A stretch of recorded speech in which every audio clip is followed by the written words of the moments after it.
নিজের সন্তানদেরকে অভিশাপ দিতে থাকে। কিছু মা বাপ আছে নিজের ছেলে সন্তানদেরকে কি দেয়? অভিশাপ দেয়। আবার মানে ছেলে সন্তান যদি অসুস্থ হয় মানে কি আল্লাহর কাছে পড়তে, আল্লাহ আর পরে কি করে দাও, ভালো করে দাও, অনেদে আগে বদুয়া দিউন দে।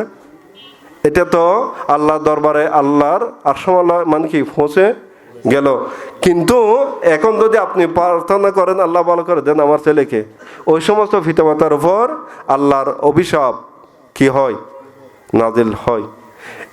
সেজন্য বলতেছি কিছু মানুষের উপর আল্লাহ লানত থাকে, কিছু মানুষের উপর মানুষের অভিশাপ থাকে, কিছু মানুষের উপর এমন কিছু মানুষের উপর মানুষের অভিশাপ পতিত হতে থাকে। বড় করে বলুন নাউযুবিল্লাহ। আল্লাহ পাক সুবহানাহু ওয়া তাআলা আমাদেরকে এ সমস্ত ব্যক্তি থেকে আল্লাহ আমাদেরকে হেফাজত দান করুক, সবাই বলুন আমিন।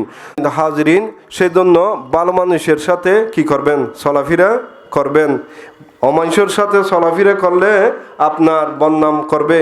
ভালো মানুষের সাথে যদি চলাফেরা করেন আপনার দাম তোলা হবে। কেননা কবি বললেন নিসবতে সালে তোরা সালে কুনম, নিসবতে তলে তোরা তলে কুনম। বড় করে বলুন সুবহানাল্লাহ। ভালো মানুষের মানে কি জুতা বইতে বলছে মুরব্বীরা, আর অমানুষের যদি পাগড়ি বোন তাহলে দেখবেন যে আপনার কপালের উপর কি আছে? হ্যাঁ, সুন্দর আছে। সেজন্য এই মাহফিলের মধ্যে যারা